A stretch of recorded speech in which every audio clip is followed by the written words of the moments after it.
Hey YouTube, Coppersan here. MapleStory is under maintenance, so I want to put on my reading glasses, grab my calculator and figure out just how much money MapleStory is making for Nexon. And I want to show some of their upcoming game titles that are in the pipeline, including a few MapleStory titles. Like, where the heck is MapleStory Worlds Nexon? And is Mabinogi Mobile stuck in development hell? That game has been in development for over 2 years now. Jeez, it's a mobile game, man, come on.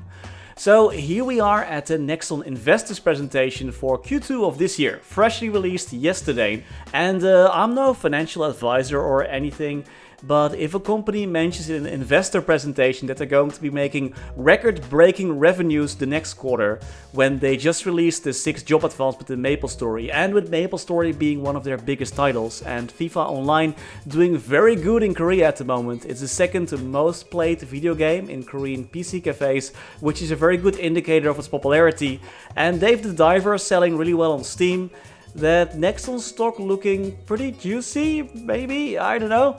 Anyway, enough bad financial suggestions from me. So what are the numbers? In Q2, NA and Europe made a whooping 5,461 million yen. That's about $37 million revenue for Nexon.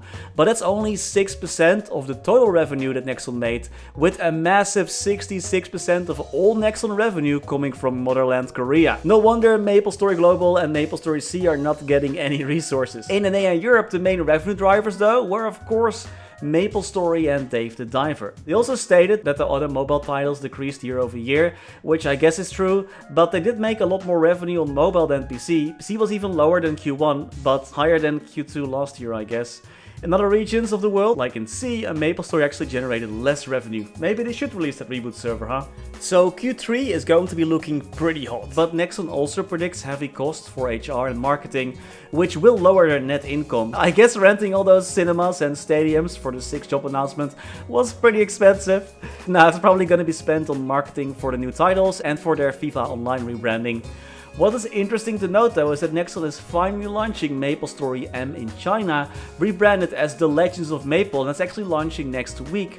It probably has the insane monetization systems that MapleStory China has. That game is crazy. These are the key titles per region, and as you can see, MapleStory and MapleStory M are still doing pretty good in most of the world. MapleStory generated over 4 billion in lifetime revenue, and I'm sure that this year they're going to be reaching the 5 billion thanks to that 6th job advancement. So also to quickly go over the new titles, because maintenance is almost done. There are studio games coming from Embark Studios, which are looking pretty cool. I really like the finals, so I'm definitely looking forward to those. Funny enough, we haven't heard anything about MapleStory Worlds releasing in the West, besides that one announcement at MapleStory Fest last year. I wonder what the plans for this game building platform are. It seems really fun, but it's also pretty dead already in Korea. MapleStory N is Nexon's blockchain title that's based on the MapleStory IP. They're very active on Twitter, but we haven't seen or heard anything about the game yet, and it's supposed to launch this year. But in this presentation, they don't even have any indicators of release areas yet, and that's the only game that doesn't have them, which is also pretty interesting. Arad Chronicles is also pretty interesting. This is the old 3D dungeon fighter game that got canned and then remade into a single-player Souls-like game set in the dungeon fighter universe.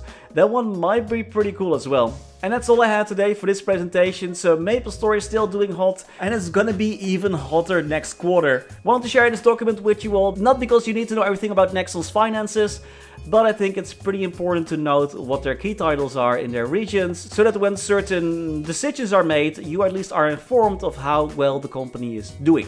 Thanks for watching, and as always, special thanks to our members for making these videos possible. Special thanks to Niels de Coninck, Raar maar waar, Sebastian Hanoy, Jesus Rodriguez, Claudie Mora, Wiley, Riser Are BackSpaceOTI, Ziggy Deer, Historycanon, Saffronyx, Flidiot, Knifesu, Cloudfix, Tito655, Michael Manchaka, Raytheus, Afterlord, Betrayal 1489, Silvio Nato, Striker Elk, Title 1 Pun, Victor Sundstrom, Mathias Simonsson, Mr. Anark, Ben on Games, The Passenger, Kani Wu, Max Bernhardt, Muka 1017, BNB King, Scotty Flies Fast, Gabriel Eck, Fecco, Vake Botnet, Dante Victory, Mathinu Dev, Snack HBG, Only, Lord Fazil, Pats D. Kaiser, That Archie Guy, Louis Bento Brandao, Snufflepop, Tails Curspet, The Wolf Drake, Gabriel Wolf, Pre-Big Bang, Best Guild Luna, Casual Volk, Quinn, Migu, and Mark Sette. Thank you all so much for watching. Stay safe and happy mapling.